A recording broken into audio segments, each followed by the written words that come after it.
సంగారెడ్డి జిల్లా ఆందోళన నియోజకవర్గ రాయకోట్ మండలంలో మరం మాఫియా 3 పువ్వులు 6 కాయలుగా కొనసాగిస్తున్నారు. పట్టాభూమి, అసైన్ భూమి, ప్రభుత్వ భూమి ఏదైనా మరం తరలించాలంటే తప్పనిసరిగా రెవెన్యూ మైనింగ్ శాఖ అధికారుల నుండి అనుమతులకు తీసుకోవాల్సి ఉండగా అవేమీ పట్టించుకోకుండా ప్రభుత్వ అనుమతులను బేఖారు చేస్తూ భవన నిర్మాణాలకు, మెటల్ రోడ్లకు జేసీబీలతో మరం తోడేస్తూ అక్రమంగా టిప్పర్లతో తరలించి అక్రమార్కులు సొమ్ము చేసుకుంటున్నారు.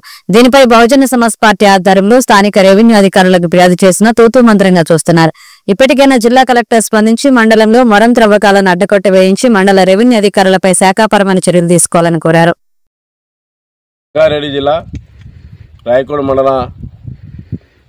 మండలానికి రావడం జరిగింది. రాయకోట్ మండలంలోని ఇది దాదాపు ఒక 2-3 నెలల నుంచి ఇక్కడ మైనింగ్ జరుగుతుందని బహుజన సమాజ్ పార్టీ దృష్టికి రావడం జరిగింది. మరి అందులో భాగంగానే ఈరోజు మేము ఈ స్పాట్కి రావడం జరిగింది. మరి చూస్తే మనకు అర్థమవుతుంది, దాదాపు ఇది ఏదో రైతు కొట్టుకున్నది కాదు, ప్రైవేట్ బిజినెస్ మ్యాన్లు, ప్రైవేట్ వ్యక్తులు వచ్చి తన సొంత అవసరాల కోసము ఈ తవ్వకాలు అనేవి జరుగుతున్నాయి.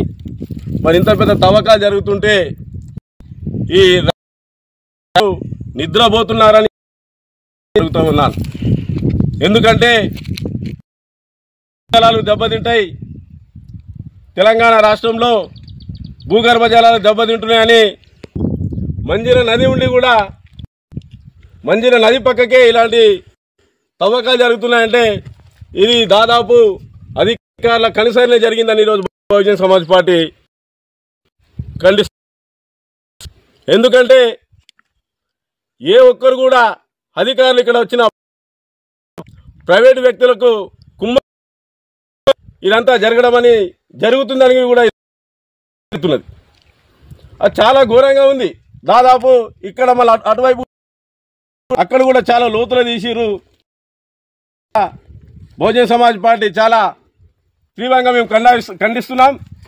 ఎందుకంటే పై అధికారులు దీని మీద దృష్టి సాధించి ఎవరైతే ఈ మైనింగ్ చేశారో తీసుకొని వాళ్ళకి జైలుకు పంపాలని సందర్భం తక్షణమే రెవెన్యూ డిపార్ట్మెంటు దీని మీద ఎంక్వైరీ చేసి ఇది ఎవరెవరు చేసిరు, ఎందుకు చేసిరని ఎంక్వైరీ చేసి వాళ్ళ మీద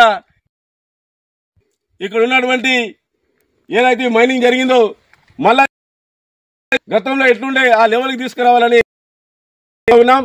మరి ఇది కూడా రేపు పొద్దున నేను మైనింగ్ కలెక్టర్ గారి దృష్టి కూడా తీసుకెళ్తా. అధికారులకు కూడా విజ్ఞప్తి, మీరు ఇక్కడికి వచ్చి ఈ మైనింగ్ ఎవరు చేశారు, ఎందుకు చేశారు, ఎక్కడ జరిగిందని మీకు తెలిసే ఉంటుంది.